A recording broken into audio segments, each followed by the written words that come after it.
Hello guys, this is News Listener by Angelo. Salamat po sa mga manonood at if hindi ka pa nakapag-subscribe, please hit that subscribe button.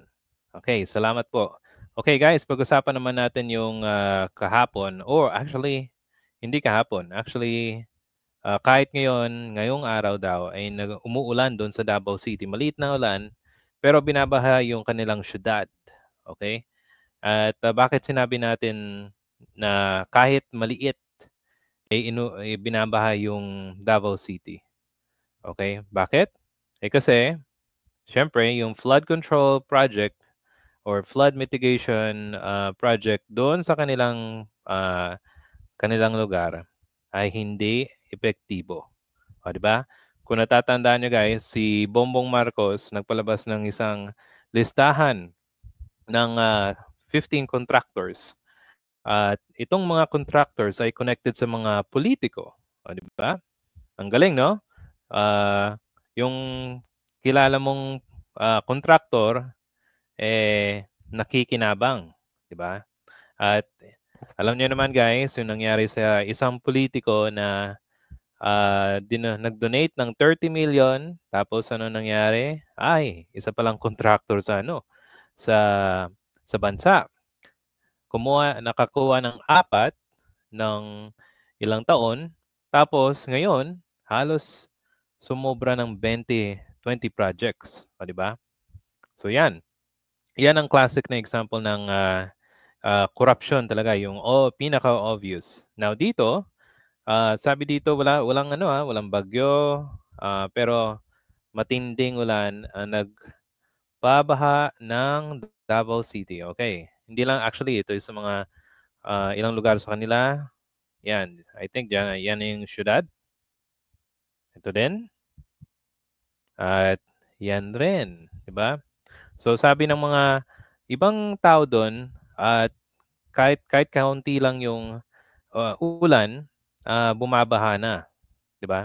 Okay, anong sabi ng isa sa mga commenters? What happened sa 52 billion? Yan. Ano kay Paulo Duterte? Tahimik siya sa flood control project, di ba? Okay, wag natin i-single out yung mga Davao. Syempre, pati yun sa Bulacan kay sino nga yung si Joel Villanueva, di ba? Yung flood control siguro ng mga taga Manila. Syempre, meron talagang ma mabubunyag at yung mga konektado, di ba? Yan. Okay, ano pa?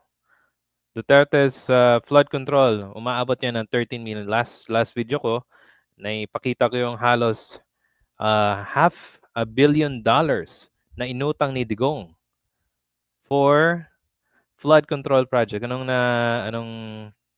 nangyari? O, di ba? Yan, puro baha sa Davao City. Okay? At hindi malang to ma-address ng di ba? Ng mga Duterte diyan. So, ang gagawin nila, sasabihin nila na, ay, sige nga, kasuhan yung mga contractors. Okay? Well, siguro dadating din tayo dyan. Pag meron time na makasuhan yung mga contractors at kung sino man yung konektadong at mapasaparusahan din yung mga konektadong politiko. O, di ba? Okay, and later on, may papakita ko sa inyo na I'm not sure guys if you know this, pero merong isang politiko dyan sa Davao City na konektado rin sa flood control project. Okay, ito. Punta tayo sa iba. Yan, kahit kaunti lang. Yan, sa ibang parte ng Davao City. Tapos, yan, sa Sara, iba na yan.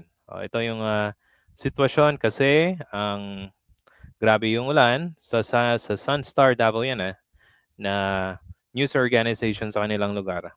Sa haba ng grabe na ulan, halos hindi makaalis yung mga tao doon. Okay? So, kung iisipin mo, naging epektibo ba yung kanilang flood control projects na umabot mahigit 51 billion pesos. O, di ba? At mukhang may mga nakikinabang. So, pakita ko sa inyo itong YouTube channel. Okay, punta kayo. Pwede kayong pumunta ng GMA Regional TV sa YouTube. Tapos hanapin nyo lima ka flood control projects, 3rd District ng Davao City na kompleto na. Okay? So, let's watch a video at mukhang isang politiko. Okay? Sino kaya itong politiko na to? Okay? So, let's do it from the start. Sa ka-contractor nga lakip sa migula sa listahan sa sumbong sa Pangulo website. Nahimo kining kontrobersyal sanglit half-brother ni Senador Bongo ang sino yon? Half-brother ni Bongo, yung contractor. Aba, tindi rin ni Bongo ang tahimik Contractor. Atong sayro ng detalye niini sa live report ni Argil Relator. Argil.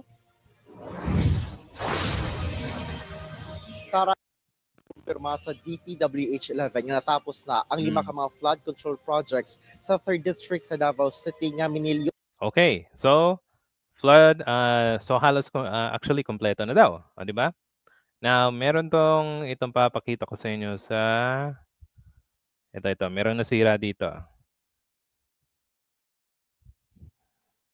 Yan, okay? Parte na ng connecting bridge na pupunta sana doon sa kabila.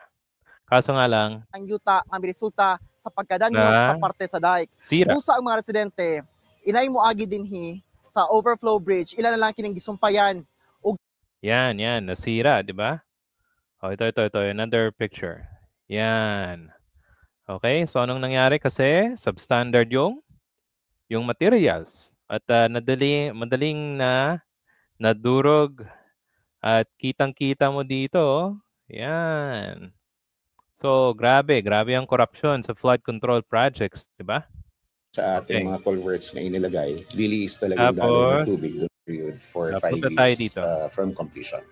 So, kung halimbawa may mga depekto pagdating sa struktura, then babalikan nila yun at no cost to the government.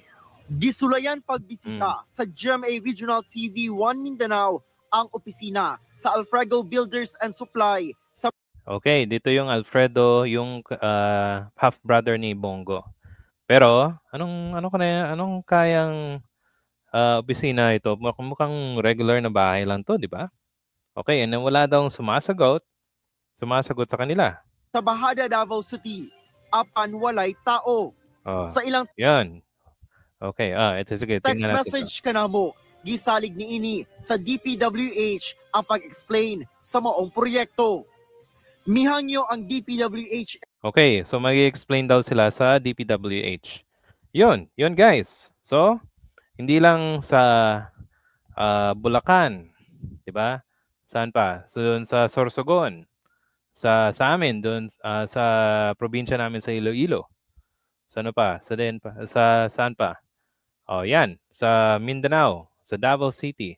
So, napakaraming problema na dapat masolusyonan at dapat matignan to ng ating mga otoridad para na lang natin masugpo yung mga korupsyon na nagdudulot ng baha.